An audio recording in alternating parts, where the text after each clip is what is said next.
Hi mga ka-traders, magandang yaman po sa ating lahat at sa video naman po na ito, this is officially the part or episode 8 ng ating trading challenge with only 14,000 pesos na kapital. Kaya naman kung gusto mo malaman yung update, which is, yan, nakikita natin, puro green, napakababa ng ating loss ratio at napakataas ng ating profit ratio. Kaya ngayon, kung gusto mo malaman kung paano natin nakukuha ito, paano ako nag-a-analyze ng trade para sa napakataas na profit ratio, panoorin mo ng buo ang video na ito. Pero kung bago ka pa lamang pala sa aking YouTube channel, ako nga pala si Christian J. Susena, isang 19-year-old na trader and investor in both local and global markets. At gumagawa tayo ng mga videos patungkol sa trading, investing, personal finance, and economics. Kung gusto mo matutunan lahat ng yon, mag-subscribe ka na dito sa ating YouTube channel at huwag mong kalimutan na i-click yung notification bell button dyan sa baba para lagi kang updated every time na may mga new contents po tayong i-upload, no? At gusto ko lang sabihin, para po sa mga OFWs dyan, para po sa mga students and corporate workers, I created a program that is called Trading 101 Masterclass and Mentorship Program na kayo po, no, ay tuturuan natin, no, na i-mentor natin in the different aspects of trading such as technical analysis, risk management, portfolio management, no, yung tinatawag natin na sentiment analysis, trading psychology. So gumawa na ako ng private mentorship na kung saan ako na po magiging personal mentor and coach ninyo. So kung gusto niyo sumali dito at interested kayo, i-message lang po ako sa aking official Facebook page na The Estudyante Trader with more than 2,900 likes and 3,400 po na followers, no?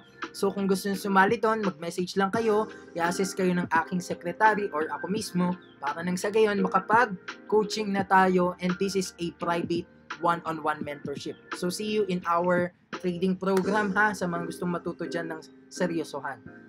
Okay, so without further ado, i-analyze na natin itong mga trades ko. Paano ba ako nakakuha ng napakataas na win rate? Sa totoo lang po, yan kahit tignan pa natin dito, ay, wala akong, ang naging loss ko lang dito, no, isa lang.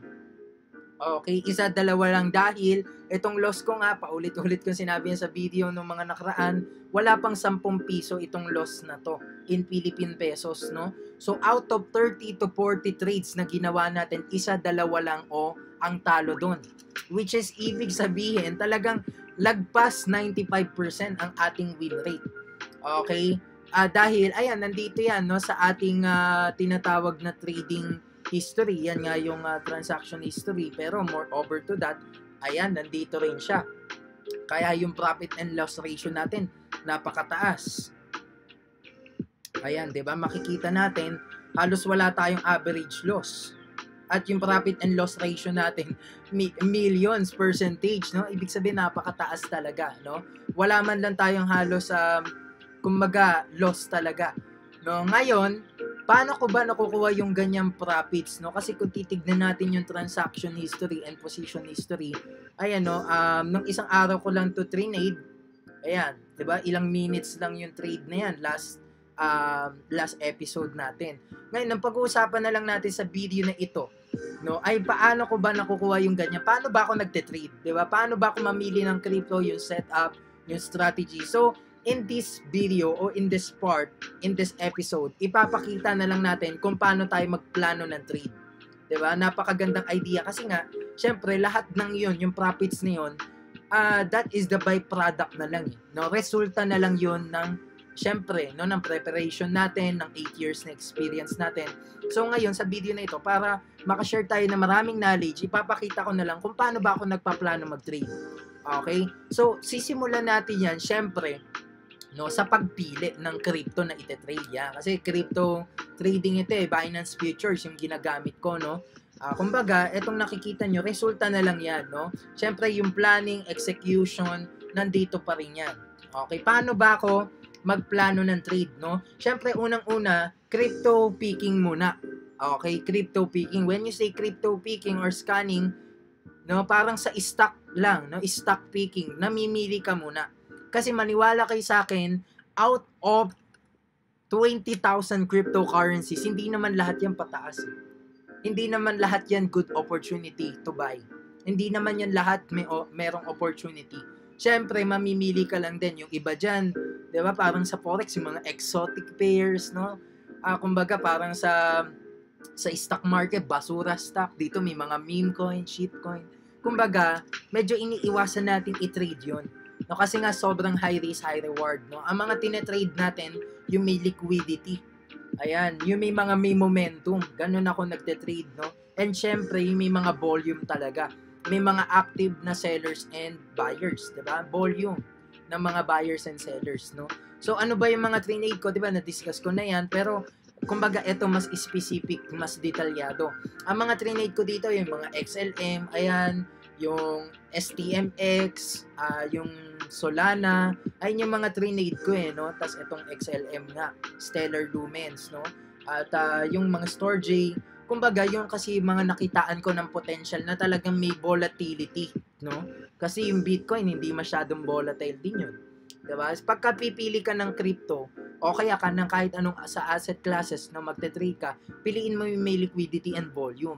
Diba? Ibig sabihin, may mga galaw din kasi na konti lang, may magalaw na talagang lakas yan, katulad nito, lakas ng selling pressure, no? Dito pa nga lang, halata na natin yan kasi continuously nagbe-breakdown.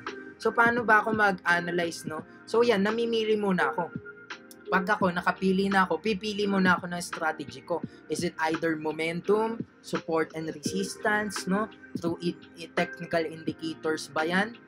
Okay, so sa papaanong paraan ba yung approach ko ng pagte-trade? So, halimbawa, kung dito, sisimplihan lang natin. Kasi ako, simple lang ako mag-analyze ng chart So, tama naman dito, no? So, pagpaplanuhin mo ng i-trade yan, no? Hindi mo pa talaga i-trade. Ang ginagawa mo palang plano. Ang ginagawa mo palang analysis and forecasting. Hindi ka pa talaga magte-trade yan. Ang mali sa mga beginners, ina-analyze na agad, tapos konting minuto lang, trade na agad. Mali po yun. Kahit ako, hindi ako nagte-trade basta-basta. Ay, hindi rin ako basta-basta nagse-sell short dito, no? Porket nag-breakdown, sell short ka na agad. Hindi. Kasi nagre-retest pa yan or bumabalik. So, dyan, it is clearly, no? May resistance at dito may support. Kumbaga, pinapakita ko dito sa episode na ito kung paano tayo mag-analyze ng chart. So, dito may support dyan. No, ngayon, ang entry talaga dito, yan, kapag ganito mga charting, sell short. Pero syempre, it depends pa rin sa timing. Magse-sell short ka, tas pataas. No? So, magse-sell short tayo kapag yan. Actually, no, hindi ko naman sa nire-recommend, no? Trade at your own risk pa rin. Pero, sa nakikita natin, titignan mo pa rin yung overall na galaw ng market. Tumitingin rin ako sa 1 hour time frame. Ayan, pag nakita ko, dinecline pala dito, continuously on the short term to medium term na galaw, downtrend.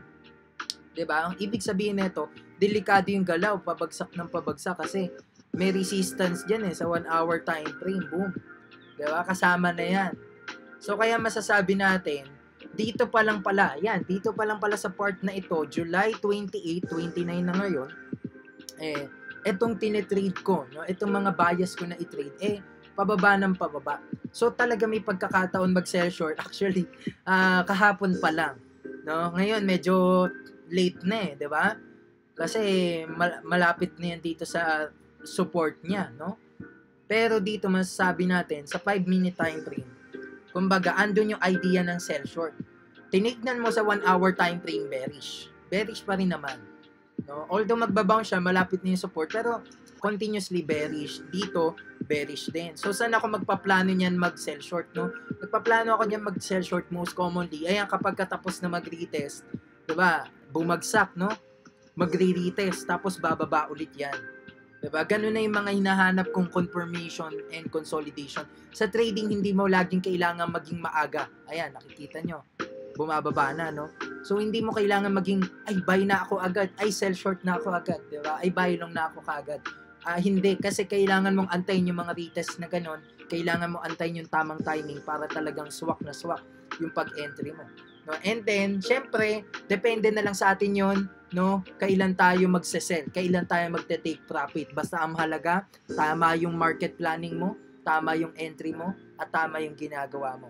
Diba? So, kaya ganun na tayo mag-trade kung bakit natin naaabot ito. Ngayon, sa next episode natin, actually, ipapaliwanag ko na anong ginawa ko dun sa ating profits, talagang na doble na natin pataas, no? So kaya hanggang dito na lang muna. Maraming salamat sa panonood. Please like, share, and subscribe, and see you on our next episode, mga traders.